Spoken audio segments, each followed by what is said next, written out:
Hey everyone, and welcome back to another video. I am so excited. Today's Tuesday, and you know what happens on Tuesdays?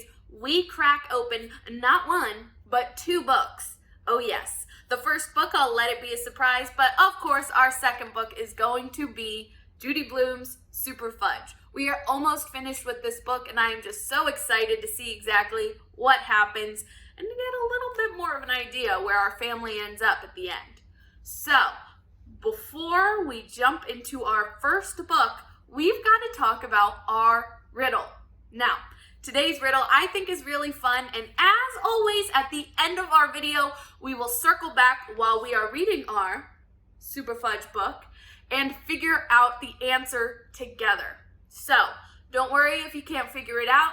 I got you covered with the answer at the end. So, today, our riddle is, what's something you'll never see again?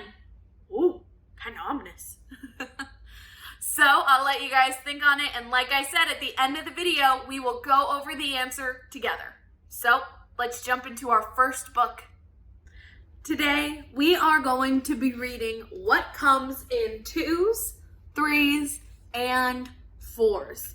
So, I'm really excited about this book because it does a really great job kind of pulling apart and analyzing the things we see every day. And I think it'll be a really nice complement to the chapter book because we're always kind of reading 4th through 5th grade type material.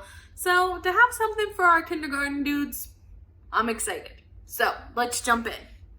What comes in 2's, 3's, and 4's? Make sure you follow along on the screen as I read. So, let's get ready. What comes in 2's? Just have a look at you.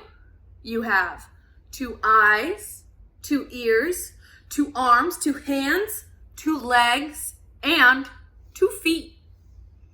And when you look in the mirror, there are 2 of you. There are 2 handles on the sink, one for hot and one for cold. There are 2 pieces of bread on the sandwich. There are 2 ways to go on a seesaw, up and, you guessed it, down. Birds have 2 wings, and so do airplanes. There are 2 pillows on the bed and 2 teddy bears waiting for you to say goodnight. What comes in 3's? Traffic signals have 3 lights. Red for stop, yellow for slow, and green for go. There are 3 wheels on a tricycle. 1 in the front, 2 in the back. We have 3 meals a day: breakfast, lunch, and dinner. Here are 3 things that help us eat: a knife, a fork, and a spoon. Very useful. Most things come in 3 sizes: small, medium, and large. There are 3 colors you can mix to make other colors. These are called the primary colors: red, yellow, and blue. You can make a whole rainbow out of them. There are 3 important shapes: a circle, a square, and a triangle. There are 3 sides to a slice of pizza, but not after you finish eating it, because guess what? It's not even existing. And 3 leaves on poison ivy. Watch out! What comes in 4's? There are 4 wheels on Mommy's car and 4 wheels on my wagon. The chair has 4 legs, and so does the table. So does the cat, and so does the dog. There are 4 panes of glass in the window, and 4 places to cook on the stove. Technically 3 though, because that pot is taking up one of them. I'm just being silly.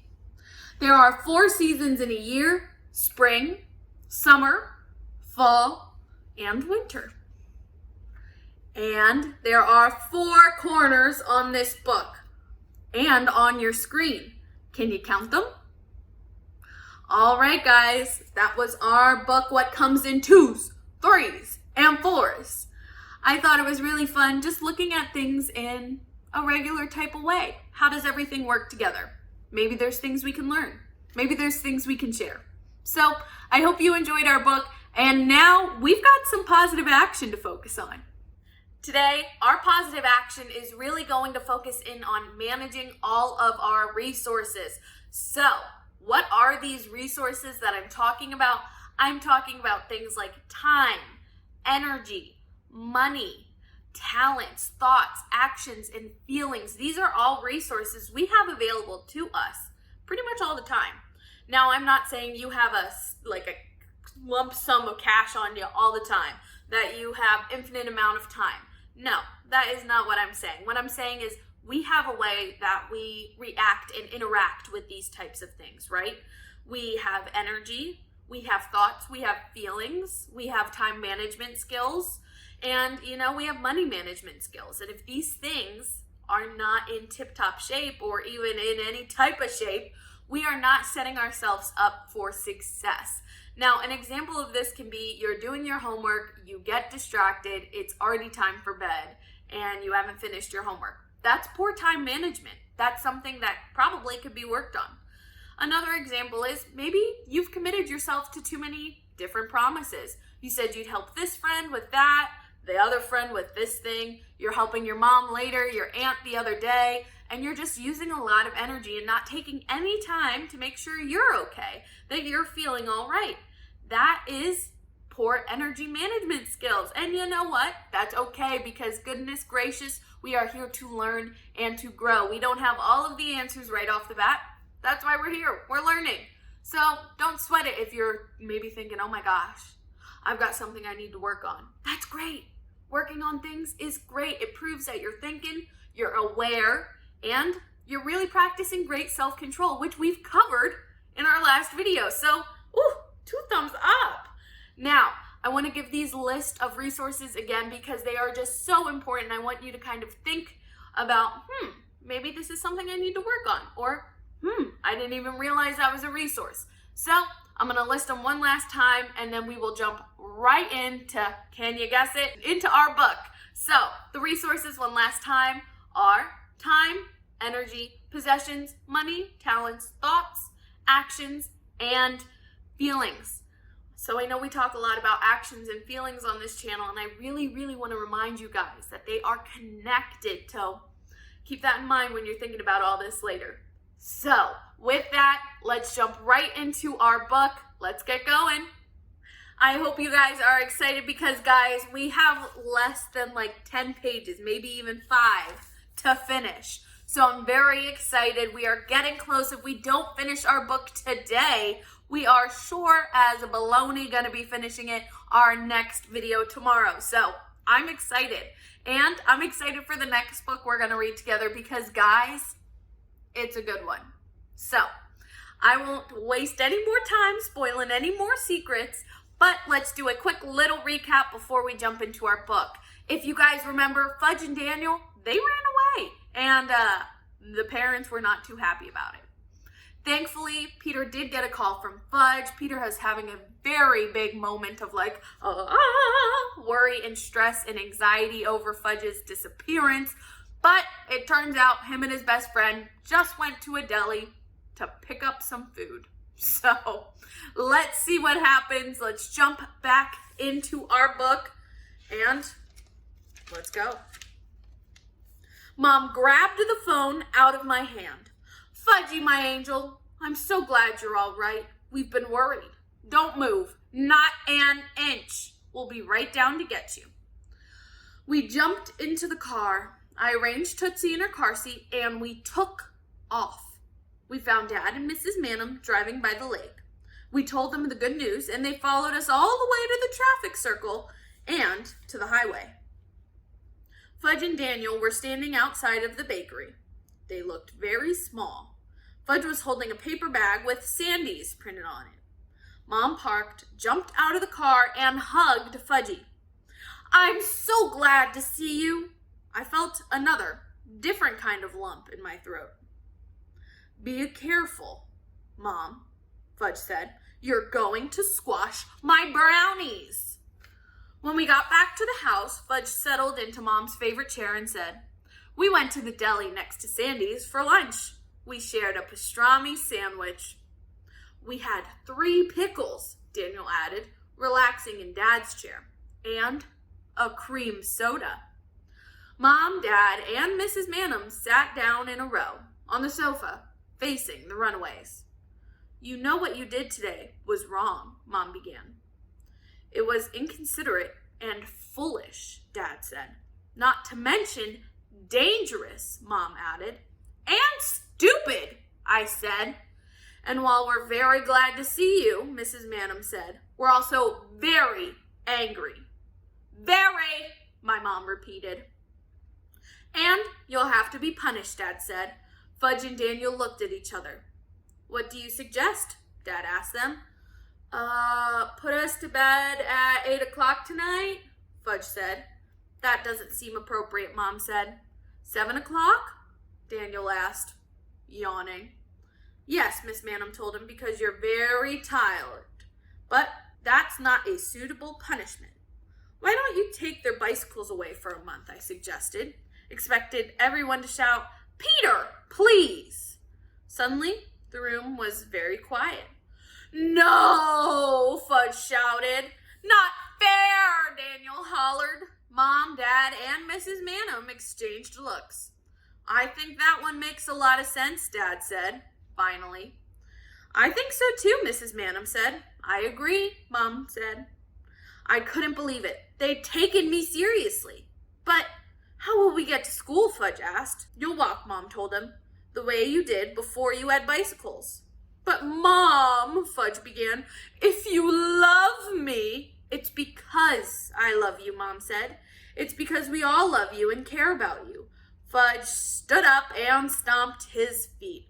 I'm sorry I brought you any brownies. Dad took their bicycles, chained them together, and set them on the shelf in the garage. I hope you both learn that you can't run away every time something happens that you don't like.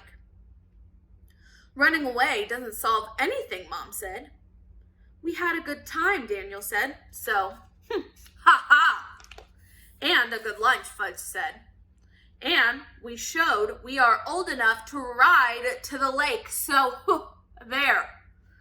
Oh, no you didn't, Dad said. You showed us that you aren't ready for the privilege of riding your bicycles. Fudge and Daniel looked at each other, and this time they both started crying. We ordered pizza for supper. Daniel stopped crying long enough to remind Mom, I don't eat anything with peas or onions. How could I forget, Mom said. After Daniel and Mrs. Manum had gone, Mom put on her new Mozart CD. Into the stereo, we sat around the living room table, working on our family picture puzzle. It's a mountain scene at sunset. So far, we've got the corner all put together. Peter ran away one time, Fudge said, chewing a piece of the puzzle. I took it away from him and said, I thought about running away, but I never actually went through with it. I found a matching piece and I snapped it into place. And Daddy ran away when he didn't want to work anymore, Fudge said, stacking up all the orange pieces. What are you talking about? Dad asked. That's why we moved to Princeton, isn't it? Fudge asked. No, of course not, Dad told him. Whatever gave you that idea? Well, I just kind of figured it for myself, Fudge said. Well, that's not true, Dad said. Then why did we come to Princeton? Fudge asked. For change, Dad explained. That's why I wanted to go to the lake, Fudge said, for change. Speaking of Princeton and changes, Mom said, polishing off her third brownie, Millie and George will be back soon, and we have to decide what to do. What do you mean? I said. Well, either we have to find another house here, or we have to get ready to move back to the city. You mean we have a choice? I asked. I always thought we were going to be living in Princeton for a year, and that was it. Tootsie toddled up, reached up, and grabbed a handful of sunset pieces, and then she ran away with them. Hey, come back with those, I said, chasing her across the room. I handed her a rubber mouse and she dropped the puzzle pieces. I'm not crazy about the idea of commuting, Dad said, but if the rest of you want to stay in Princeton, I'll do it. Commuting? I asked. Yes. I'm going back to work at the agency. No more writing, I asked. Not for now, Dad said. I found out I'm not very good at it. I may never finish my book. I knew he wouldn't, but I didn't say so. I'm very good at advertising, though, Dad continued, and I'm anxious to get back to work. He looked at me. But that doesn't mean I want to be president of the agency, Peter. I know, I said. What about you, Mom? What are you going to do? Well, with Dad going back to work, I think I might get started on an art history classes. Maybe at NYU. That's in the city, isn't it? Yes, Mom said, in Greenwich Village. So you both want to go back to the city, I asked. They touched hands and Mom said, I guess we do. What about you, Peter? Dad asked. What do you want? I don't know, I said. I'm used to it here, but I still miss New York. I don't remember New York, Fudge said. Of course you do, I told him. No, I don't, he said. Can I ride my bike there? In some places, like in Central Park. Oh, I do remember Central Park, Fudge said. And you remember our apartment, I told him, and the elevator and Henry. Oh, that's right. I forgot about Henry and the elevator. Mom and Dad laughed. What about you, Tootsie? Fudge said. Where do you want to live, Princeton or New York? Yuck, Tootsie said. Do you hear that? Fudge asked. Yuck, Tootsie said again. Mom and Dad exchanged surprised looks. That's Tootsie's first word, Fudge said. She wants to live in New York, too. New yuck, Tootsie said. I realized that I was the only one who knew Tootsie had been saying yuck all day, and I wasn't about to tell them that I had anything to do with it. That makes it unanimous, Fudge said. That's a big word, Mom said. I know a lot of big words. You'd be surprised at how many big words I know. Fudgy, Mom said. You're just full of surprises. So we're going back, I thought. Back to the Big Apple, back to our apartment, back to Jimmy Farco and Sheila Tubman and my rock in the park. Back to Walking Turtle and back to the Pooper Scooper. But it's worth it. It's all worth it. I picked up Tootsie and I swung her around. I couldn't help but laugh. And Tootsie smiled too. To some people, there's no place like New York. And I guess I'm one of them. All right, guys. That's it. We finished our book. I'm so excited. And I hope you enjoyed this story. I thought it was a wonderful story of growth, a coming of age story that we all can relate to. So I'm excited. Let's talk about our riddle and then let's say our goodbyes. So if you guys remember, our riddle was, what's something you will never see again? Did you figure it out? Did you crack the case? The answer is yesterday, because yesterday's never coming back. So with that, I'll leave you guys and I'll see you tomorrow. Bye. Thanks for watching.